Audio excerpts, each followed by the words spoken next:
What's up? What's up, Luca Nation? Day three. It's day three of our 10 for 10 segment. And we have a guest today that before the National, I've heard about him. I've heard amazing things, but I got a chance to meet him at the National. And he's someone that's kind of turned into a friend. So that was cool and unexpected. And I'm excited to bring him on today. Guys, It was remember, also picked third. Michael Jordan was picked third. So Jesse, you got some. I'm not saying we should have picked you first. You picked third. You're third one. I appreciate the correlation. I like it. well, it's 10 for 10, but in no order. It's there's no hierarchy because how do you compare? And comparison's the thief of joy. And with that, since Cage stole my intro, I want to introduce Jesse Craig from PWCC. How we doing, Jesse? We're good, man. Can't complain. Just still trying to get caught up from the National. I think I finally got my voice back, so that's good. But man, it was a zoo out there, but it was a lot of fun. Were you there Tuesday to Sunday? Yeah, Tuesday. We got in the evening on Tuesday, and then took off Sunday evening. I love it, guys. This is the kind of guy Jesse is, and not a lot of people do this. And it's like the small things. And I always talk about, the devil's in the details. It's the small things. But Tuesday night, I'm returning from Gibson's, had a dinner.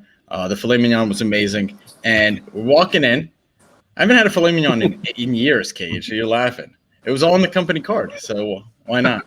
But I see. P.S. I found out we had a company card. That's why I got to go to these things, Jesse. I didn't know we had such a thing. I'm walking into the Hyatt, and I see someone on the phone, a familiar face, and it's Jesse, and he's FaceTiming his son. And he says, hold on. And he comes over, shakes my hand, asks me what's up, and gets to know me for 60 seconds, 90 seconds. It was that little bit of, attention, and I think that goes a long way.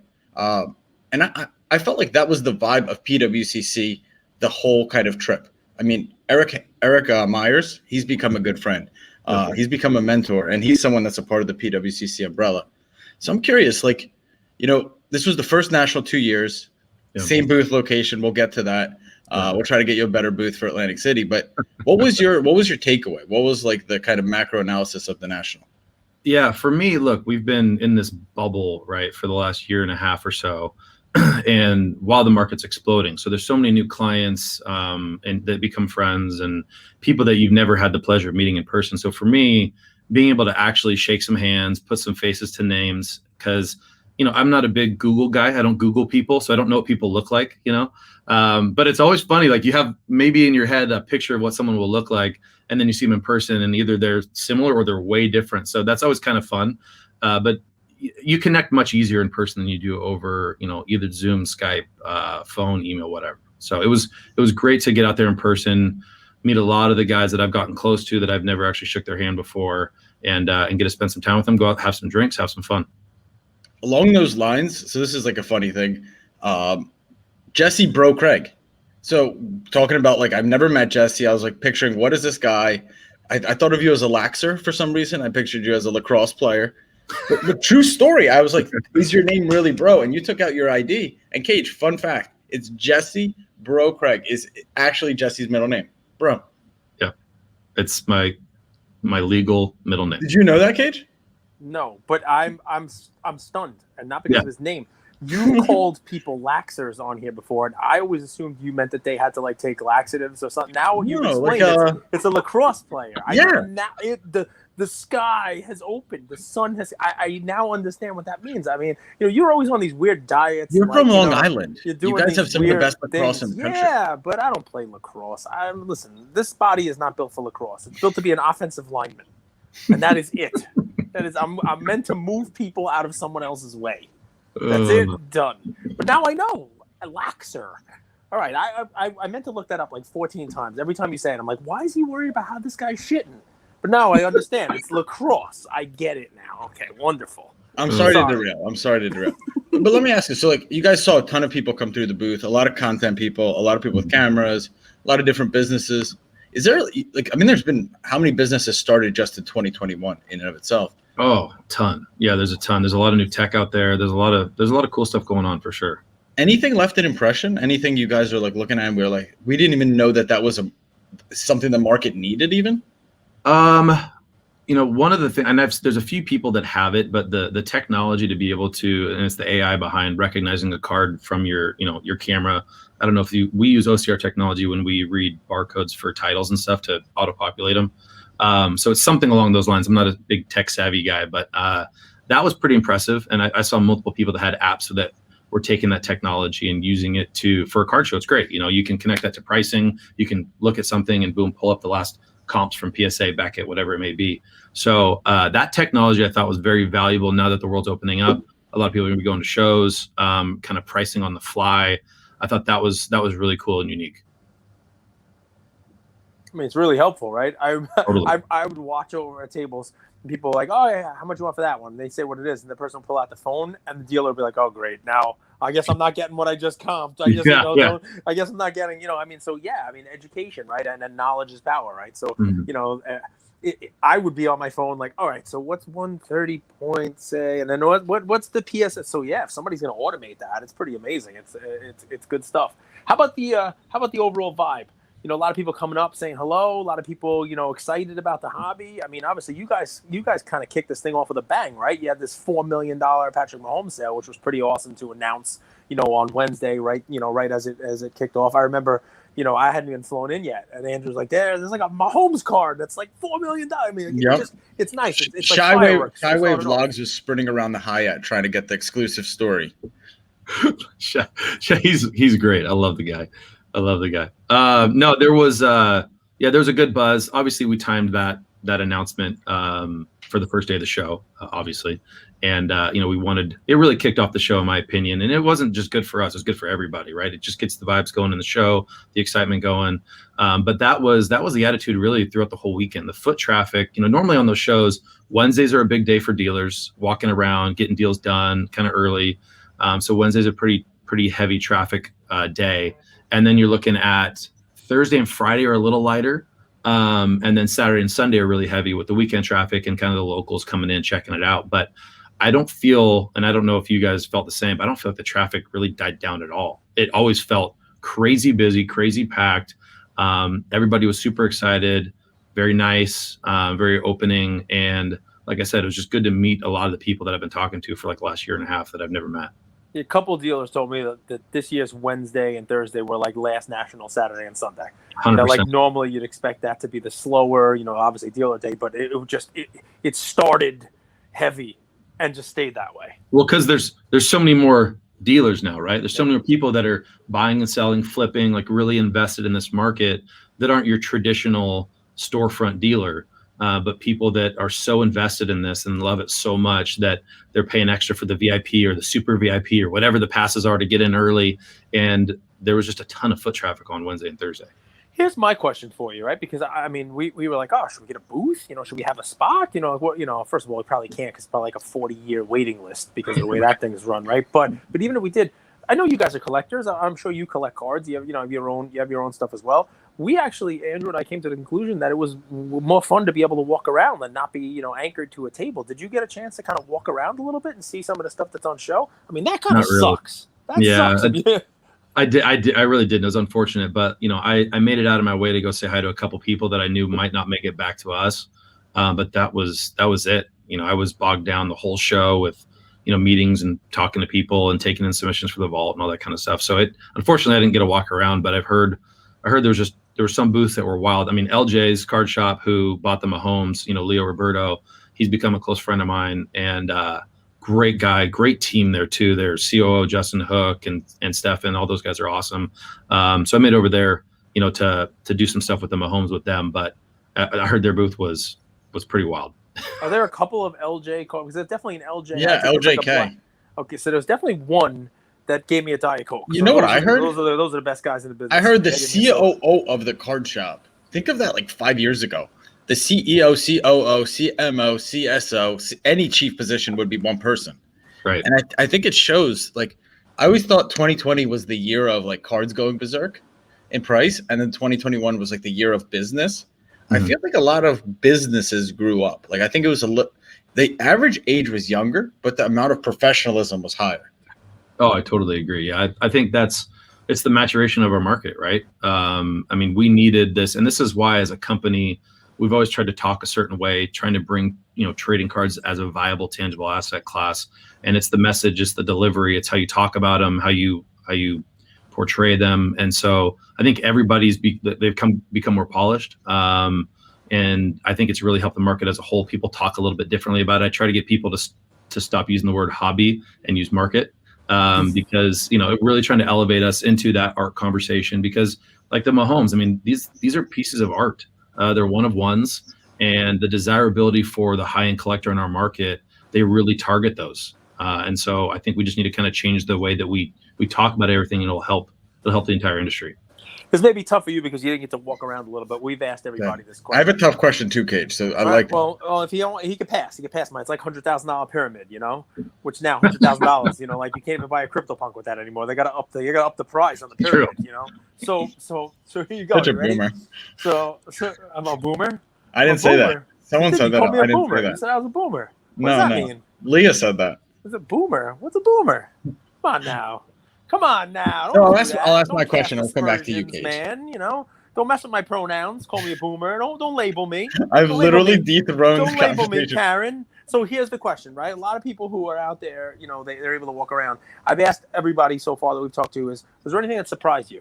Anything that you came into it with like, okay, this, or, like I was surprised by this, or something that kind of changed your perspective, coming out of the national. Like I said, you didn't get to walk around and like meet too many people and stuff like that. So feel free to pass. And then Andrew has another difficult question. But I think the thing that surprised me the most is, and like I didn't get to walk around, but people come into the booth that had ideas for things as a company we could do that could help the market, help PWCC.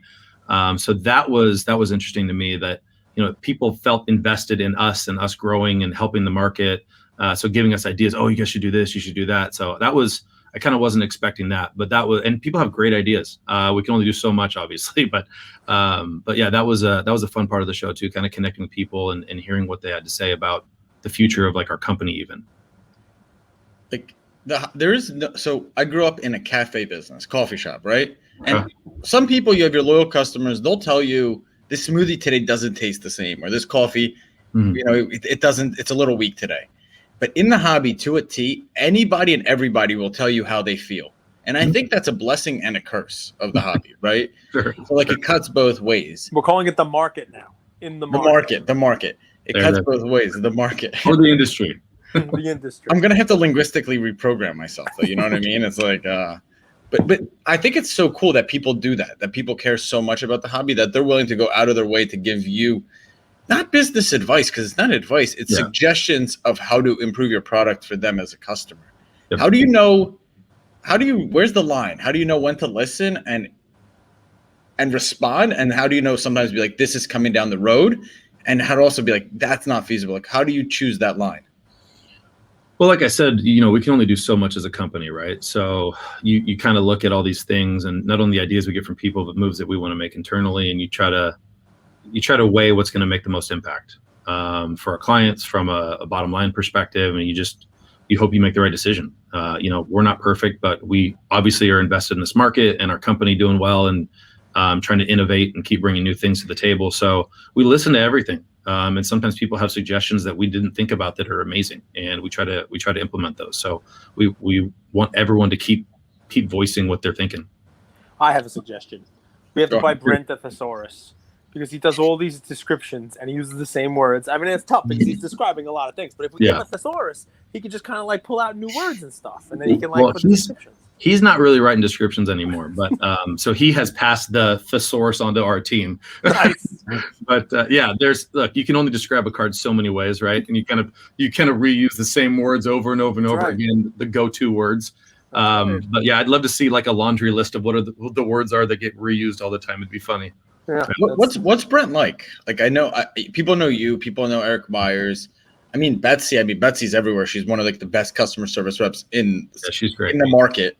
Yeah. What's Brett like? I love Brent. He's one of my closest friends. I think he's a genius, to be honest with you. I mean, he's got 2 engineering degrees.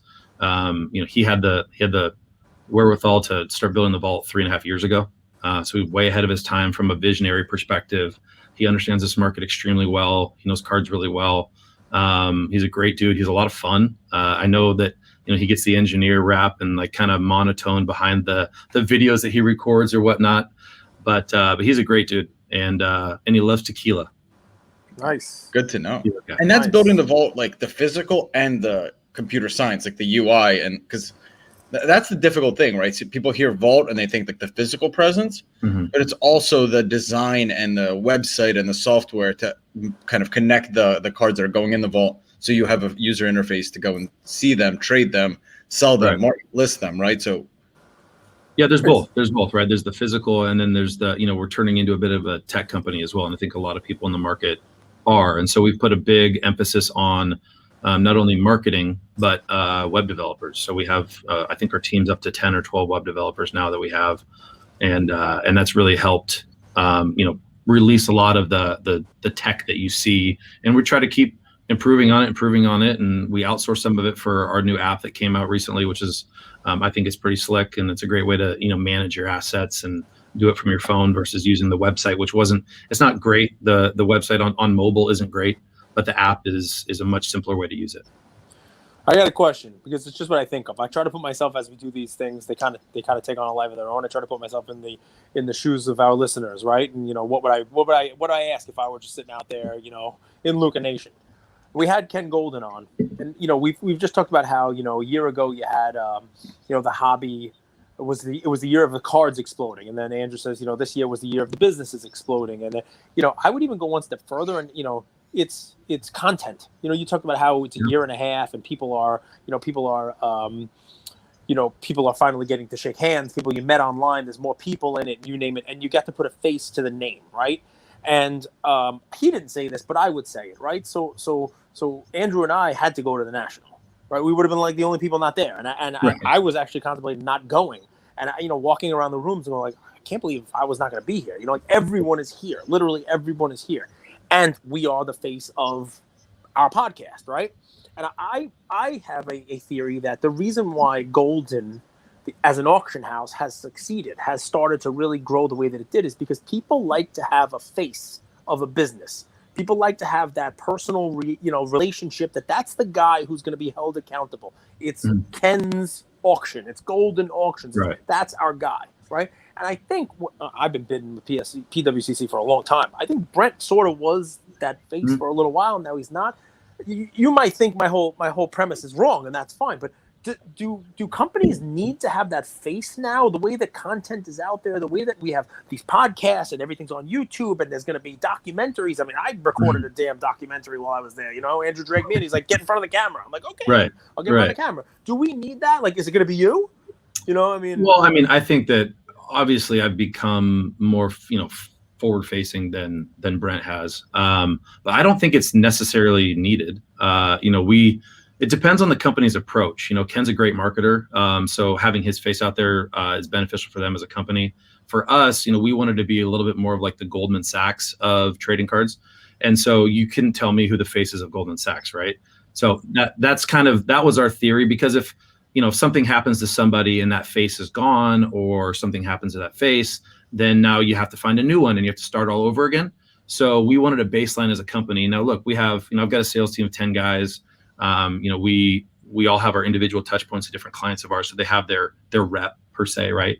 And that's kind of their face. So if something happens to that rep, we give them a new one or whatever it may be. But I don't think it's necessary for us as a company. It's a decision that we've made. Now, obviously, coming on podcasts like this, or doing interviews and those kind of things, I've been taking the reins on those.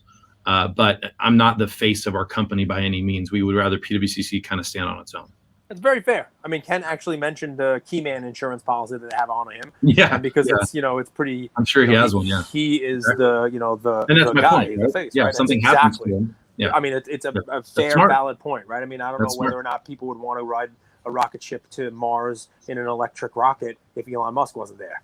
You know what I mean? So I get it. I get what you're saying, and that's definitely a fair and it answers my question. That's a great comparison. Yep. Bezos, was Bezos the face of Amazon? Sure, but like not the same way that Musk was. I think it's just a marketing strategy, right? It is. Yep. It is.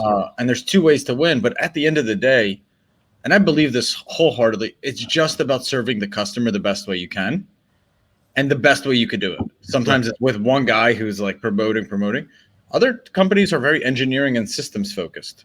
So it's a good segue, right? So Premier Auction, that's got to be your thing, right? I mean, that's got to be your. So talk to us about the Premier Auction. How's it going? Has it been successful? Has it underwhelmed, overwhelmed. You can't just whelm. That's like a Seinfeld thing, right? So it's either got to be Yeah, over or right. underwhelmed. There's no Right. whelming. So talk about the premier auction. Tell us about it. Yeah, I would say our first one, timing wise, was a little interesting. I think a lot of companies had stuff fall flat that month, like towards the was at the end of May. I did the math, and there was between ourselves, Golden, and Heritage, I think there was almost $100 million in trading cards that were sold in like a 2 or 3 week period. So I think that hurt the market a bit. It was just too much good stuff that came out at once. But there I would were say bargains to be. I got my best bargain of the year in the premier auction. There you my go. best bar. I got a Kobe. I got a Kobe card. I got a Kobe apparition refractor out of 100 PSA 10. There you go. In that premier auction. I think the first one underwhelmed. I think the second one, and I think part of that was too, is the way that we set up the closing, because we did extended bidding. We were closing the auction as a whole, right? Which is a little bit different than what most auction houses do now. What Golden Heritage all close individual lots, but we're it's such a small number of cards in our auction that we thought it could work well, and so we still believe that too.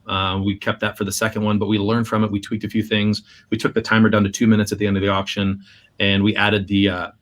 It was like every time a bid came, like it flashed something across the top of the screen, so it was more interactive. The first one we didn't have that, right? So we realized like, oh, people are a little lost. Like they don't know why the clock's ticking, why it's extending. They don't know what's going on. So that ticker helps a lot. And the 2 minute thing, it gave more action. It was more interactive. So I think the second one overwhelmed. It did really well. Obviously the Jordan 10 went nuts. And the limited logos Jordan went crazy. All the exquisite stuff did really, really, really well. So I think we did really good the last auction. And then we just launched our third one. It's live right now. It launched on Tuesday. So that'll end on the 21st. But we've got a lot of great stuff in there. I think there's 121 cards in total. So I'm curious to see how that pans out. There's guys like Cage. I mean, you'll bid on any auction. I mean, you're on Memory Lane, you're on Heritage. I bid last night. No one even knew it was an auction. Memory But Lane. then there are customers, there are buyers who just are like kind of loyal to the auction house, right? What do you think makes someone so loyal to like one auction house? And am I presuming that right? Like there are buyers that are very loyal to an auction house? I don't know if that's very true anymore. If that's the case, I would feel like they're not a real investor or collector, because you want to go where the cards are, right? Like someone bidding in Golden or Heritage or us, like I would expect someone to bid everywhere to try to get a good deal or get the card they're going after. I'm going to answer this for Jesse. Somebody might be more willing to bid in a PWCC auction and or pay a little more for a card in a PWCC auction because of what they offer some of the people who are clients of theirs. And we're talking about having an account already there from prior sales. So someone like me already has money on account with them that I may want to spend. I don't have to go into my bank to spend that money. I have a lot of money sitting with PWCC ready to buy, stuff. 2, they will give you, if you put stuff in their auction or in a future auction, they make it very easy to get credit for those future auctions. And if you have that vault, which right now they're the only ones that have any legitimate vaulting right now. I mean, that's obviously changing that landscape there. But you can bid in their auction against like a credit or a loan for your cards in the vault. Now, if I bid in Memory Lane last night, I'd have to write a check, whereas I bid in PWCC, I have all those things going for me. So that could be a reason why you establish some sort of brand loyalty with somebody like PWCC. It's why I have bid probably more on PWCC than anywhere else myself. I think it enables people to maybe spend more, bid more, participate more, right? I think any auction house that says that they have clients that only bid in their auction house, I feel like that might be a little artificial. I don't really understand that. It may be the case, but I don't know why someone wouldn't venture out to go buy somewhere else. So you brought this up, Jesse. I'm going to say, if I were you, if I were like a consultant for PWCC, I would have Brent on the top of whatever the tallest building in Oregon is. Was it like 4 stories? I mean, you guys don't have like it's probably three stories, right? Yeah. So I'd have him dress up like Sasquatch. I have him like Jack Links, like I'd do like beef jerky, whatever it is in Oregon, with a Nike swatch. So I'd have Sasquatch with some Nikes. Is there anything else in Oregon that I need to know about, Andrew? And a bottle of Pinot. A bottle of People Pinot. say Oregon is one of the most beautiful states in America. Is it Willamette, Yes. Russian River? What is the Pinot? What is it? Russian River is in Willamette Canada. Valley, yeah. Willamette Valley. Willamette Valley. Yeah. See? Willamette. Willamette. I'm never gonna say it. I'm never gonna say it right. That sounds weird. So I'm gonna change it. Willamette. So Willamette, the Willamette Valley. We're gonna go to the Willamette Valley. Jesse, has anyone You would fit right in. Has anyone come to Oregon and left and like this is a shithole. I feel like everyone that comes in is like, this is amazing. Okay, No. to be honest, if you go downtown Portland right now, probably downtown Portland is a shithole right now. All the protesting, the homeless people, all that stuff. It's not a pretty sight. Now, all the beauty of Oregon is in wine country. It's Eastern Oregon. It's on the coast. It's all those things. So Oregon is beautiful. It's very green and lush. So when you go to wine country, some of the views there are unbelievable. And I live 15 minutes from wine country, so I know if you guys follow me on Instagram, you see me. I do a decent amount of pumping of Pinots, and I've got some buddies that own some wine labels and whatnot, and I love my wine. I got some California. I think CJ McCullen owns a winery out there, or is a partner in a winery. He does. This was the biggest mistake that I hope turns into not a mistake. I met CJ McCullen at Gary's office. Okay, I was working for Gary V, and he came in with Jordan Schultz to do a podcast. Actually, it was Gary. Gary was a guest on their podcast, and they were talking about sports cards and collectibles 2 years ago, and it was like I had like a $50 card, and I was like, you guys need to get into collecting. Let me go into my drawer. Gave them each a card, and that card was a Kobe blank front Ultra Fleer rookie card that turned into like a 2,000, 3,000. And you gave it away? Yeah. Gave it to CJ McCollum because he really needed it. Yeah, I wanted him to get into cards. Well, so here's my idea, and then we'll get you back on track for what I would be trumpeting, right? I'd have Jesse, because you're going to be the face of PWCC, whether you like it or not. Okay, I'll have you out there. One arm around Sasquatch, he's holding some Jack Links. One arm around maybe Dame Lillard if he's still in Portland, right? You're all wearing Nikes because Nike is Oregon, right? Maybe you got some Goonies shirts on, right? Because Goonies took place in Oregon too, right? It did in that story. Right, so you got some Goonies. Yep. My favorite. Andrew likes to give me that shirt, right? And I'd have like you guys would all be and you'd all be talking about the PWCC designations within the grade and how that Jordan card blew the doors off of any prior Jordan sale because of that. The different striations are great. And maybe I would have Sasquatch sue Mike Baker for stealing the idea or whatever it may be, but the point is, I will say one of the things that I learned at the National was people are now paying attention to that. I think what you guys do makes sense, right? I'm not 100% sure I would pay a significant premium depending upon, the card and the whole deal. I mean, somebody showed me a Mike Baker sticker Kobe card, and they were like, there's only 18 of these. This one should sell for 4 times as much. And I'm like, why? Because it's the only one graded by Mike Baker. I'm like, well, then when he gets the other 17, he might think they're all that. I mean, what are you talking about? So anyway, but yours is something you've been getting premiums for those cards for quite some time. That's not, I mean, you changed the letters. But So can you talk about that a little bit? Because there were a lot of people talking about that at the National. Yeah, I mean, look, it's an eye appeal assessment. We're not professional graders, but we can take a look at a card, and we've seen plenty of cards in our day. So based on our experience, we look at the asset and say, hey, we've seen how many Jordan 10s I can't even count. A lot of the stuff flows through the vault too. So we look at those cards and we go, hey, this is either in the top 30, top 15, or top 5% if it qualifies for a sticker. And then we sticker it accordingly. And the stats show that those stickers can bring, an A sticker can bring 25 to 30% more than a standard copy, and then it goes up in variables from there. But we know that all 10s aren't created equal, right? That's just a fact. You see a 10, you're like, man, that's an ugly 10, or that's a great 10, or whatever it may be. And so we're just giving the consumer validation that what they see is correct, basically. And there's premiums paid for those, and guys that. So I have some guys that only collect stickered cards. That's all they invest in or collect in is stuff that has stickers, and that's why the Jordan went crazy. It's the nicest 10 we've ever seen. We stickered another S, I think, a while ago, and it's also amazing. But also we had a Jim Brown 8 that went for like 96,000, which was a monster number for that card with the PWCC S. That card's brutally hard, right? Centering issues, print issues. Tough on that. Yeah, I had an 8 that didn't really look like a grade 8. Yeah.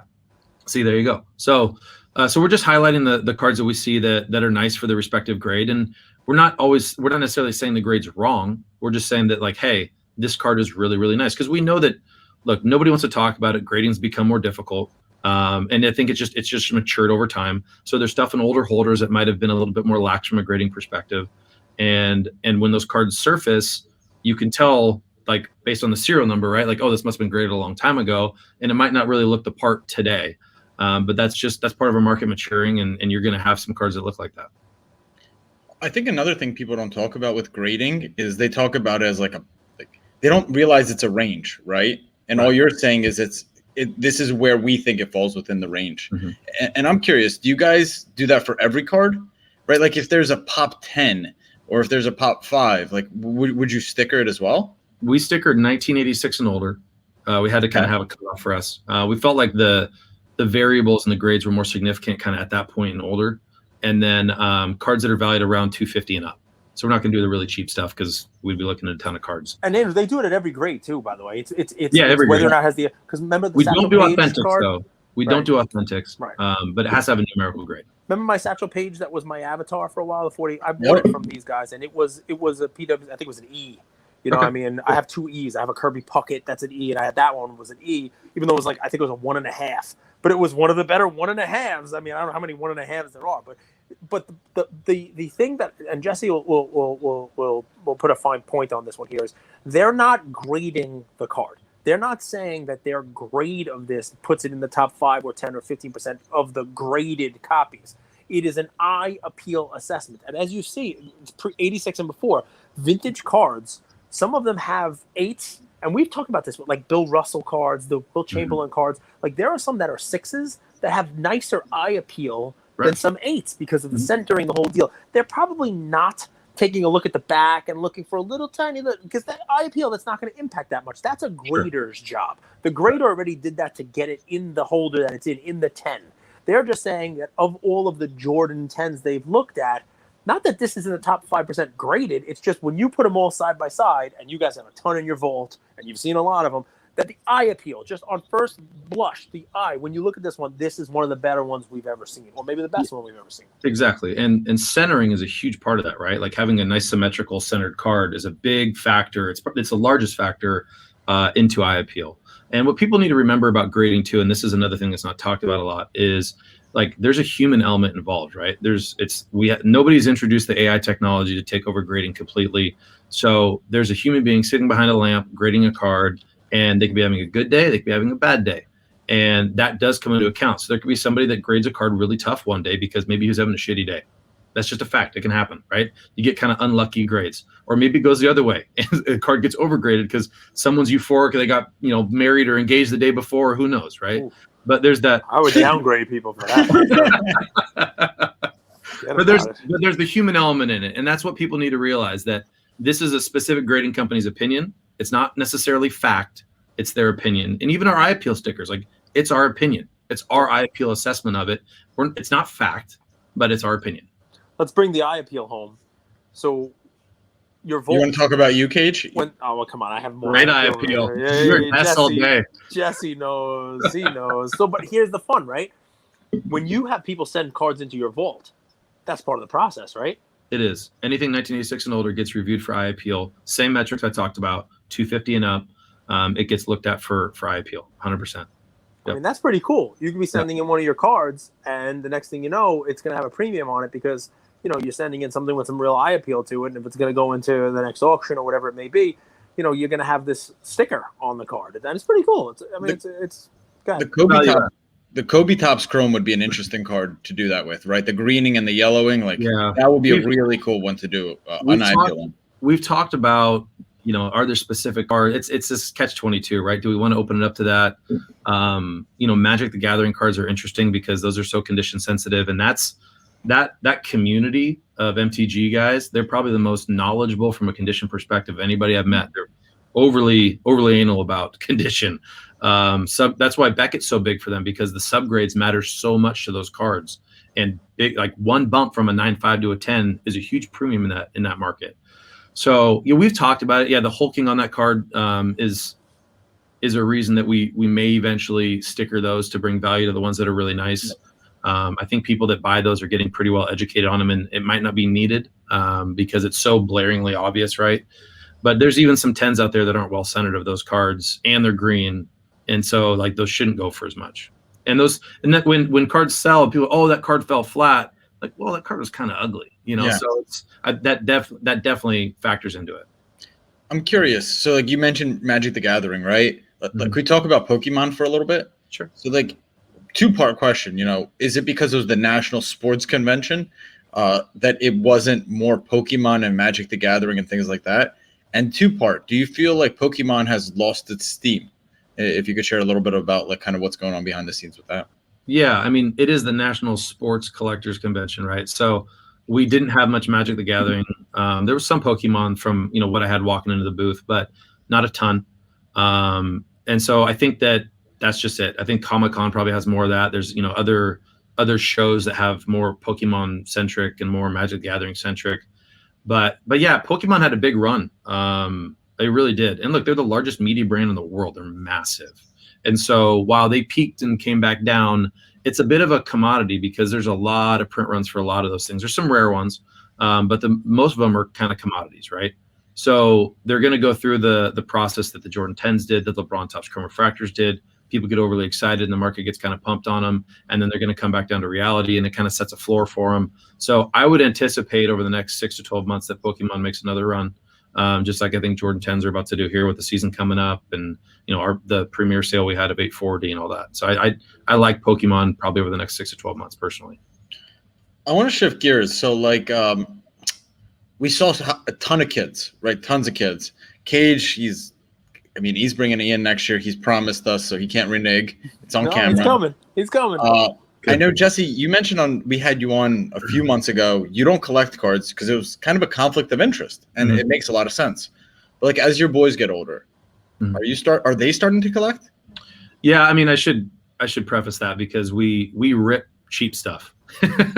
So I don't invest in anything really substantial. Right. We rip a lot of Fortnite. They love Fortnite cards, so we're ripping Fortnite. And just some cheaper basketball, football products, whatever it may be, but nothing of real substance. But yeah, the kids at the show, I love seeing that. Absolutely love seeing that. And that's what, I mean, I don't know if you guys know, but LJ's Card Shop is named after Leo's son, LJ. You know, and he's a great kid. And that reinvigorated Leo's passion for cards a couple of years ago when his son started getting into it. And now look where they are. So it's great to see. But yeah, we stayed at the Hyatt for the show. And my whole team got together one of the nights, and we were just outside of the bar right there. And we bought some cheaper wax, and we were ripping it, you know, $500 boxes or whatever, which is cheap these days. And there were some kids that kind of walked by and they were checking it out or whatnot. And we just gave them all of our cards after we ripped them, and they couldn't have been happier. And it's the best feeling to see kids just get invigorated like that, be totally into it. And the next day they were at the show, they came by our booth and said thank you. And their dad was super nice. And so I love seeing all the kids there. And the dads with their kids, it's that connection, right, Gage? I mean, it's that connection with your kid, and nothing makes you happier than giving them something that they just absolutely love and adore, and you can bond over it. So I loved it. Yeah, I mean, that was my favorite part of the show. And not just that there were kids there with their dads, you know, some kids are just opening stuff and following the dads around, but I mean, when I was 12, 11, you know, the age of some of these kids there, I mean, I was perfecting the art of, like, picking my nose. When we had one 12-year-old kid come up to us, I didn't even know where the hell his parents were. I've talked about the story a bunch of times. I mean, I wish this kid if he's on Instagram, reach out to us because I want to have you on as a guest, and we got to ask your parents first. But he's like, hey, Gage, look what I got here. I got this pack, and I got this card, and this is what the comps, and I'm going to put this on eBay. I should get at least this. And I'm like, am I on like candid camera? Like, where did this little kid come from, and how does he know all this stuff? So that was a real eye opener for me because, you know, look, I didn't love that there were a lot of people walking up to dealers with big buy signs, and the dealers would say, "I'm not buying," because to me that was a little scary. But you know, the dealers paid enough for this; they spent for their table. They're trying to make sales themselves. You can't buy every card that comes up, especially this year, because everybody's got a box of slabs. Everybody's got the same stuff to sell, right? So, but what I counter that with is there are so many kids and so many knowledgeable kids and engaged kids in the hobby that we have a long runway here. Totally. And it's the power of the internet too, right? Like these kids are all tech savvy. 12-year-olds are more tech savvy than probably a lot of us are. Yeah. You know, so they're able to, you know, find out the websites to do comps or whatever it may be and do a lot of research. And the knowledge that these kids have, it is impressive. It really is. It really is. All right, a little rapid fire. Best steak, was it Gibson's, Morton's, or elsewhere? I had one at Gibson, so I'm going to just go with Gibson's. Gibson's, okay. Yeah. You talked to a lot of buyers, a lot of people buying cards. Rate these modern prospects in order of popularity. Most people asking, okay? Zion, Luka, Trey, Ja. Luca, Zion, Treja. Is SGA in that 5 at all? Do people even ask about him? Not really. Sorry. Jesse, thank you for coming back on the show. Thank you for sharing your national experience with me. It was good to meet both of you guys. I think we're going to actually have Eric Myers on as well. Great. He's become Great. a friend. He's got that Southern swag. It always sounds like I'm talking to Matthew McConaughey. Gage, unless you have any final questions, anything like that, we could wrap here, man. I appreciate you taking the time. Thanks, And man. shout out, because you've been traveling. You've been traveling a lot, and you've had your anniversary, and you had national. So shout out for you taking the time. Yeah, man. Thank you, family. Not everybody who's doing this has kids at home, wife, anniversary, the whole 9 yards. So, if they do listen to this or you just play it for them, I mean, it's thanks for sharing him with us. He's out there, he's grinding, he's doing his stuff, and spending the whole week at the national. A lot of folks, forget that's that it's a heck of a grind. So thanks for coming in and jumping. My wife's a saint. Yeah, she's a saint. Listen, good for you. How many years? It was 13. Wow. All right, so that's good. I got 4 on you. So those are big 4. You go from saint to the opposite in those 4 years. Forget about it. No, I'm just playing. I'm only kidding. But listen, we love having you on. Anything we can do to help you out, let us know. And All right, guys. thanks, Luca Nation. I appreciate it.